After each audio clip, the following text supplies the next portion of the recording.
lire un livre qui pourrait paraître très anglais avec ce titre, hein, donc sans savoureuses expressions anglaises, mais le sous-titre est le plus important, et en français, ça n'est pas mal non plus.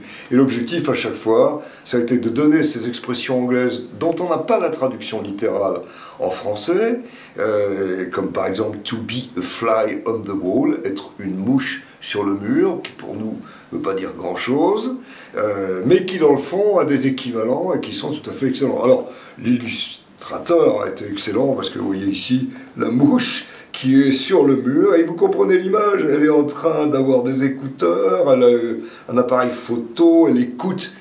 Alors, to be a fly on the wall, dans le fond, c'est l'équivalent pour nous d'être une petite souris qui est là dans un coin, qui ne se fait pas remarquer, on ne la voit pas plus que la mouche sur le mur, mais qui écoute et qui pourra témoigner ensuite. C'est ça l'idée.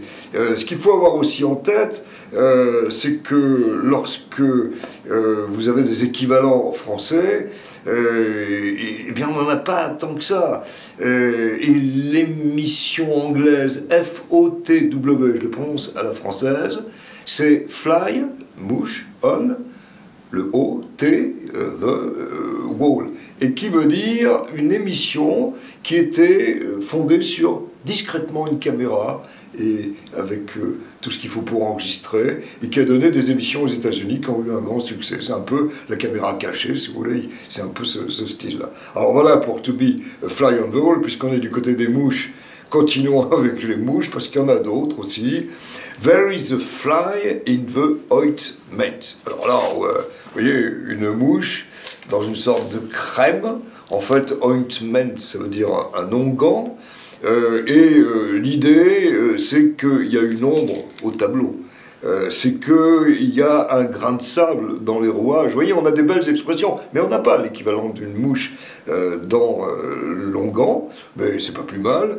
La seule chose, c'est que peut-être l'expression anglaise est plus proche de la Bible, parce qu'on retrouve dans l'Ancien Testament cette idée des mouches mortes qui, dans le fond, font pourrir la pommade du parfumeur, et c'est l'image de la folie qui, dans le fond, va corrompre la sagesse. Voilà l'idée. Et donc, avec cette idée-là, on peut aussi retrouver le mot mouche sous un aspect un peu plus sympathique. On va oublier la mouche dans l'onguent, on va oublier le grain de sable, le caillou dans la chaussure.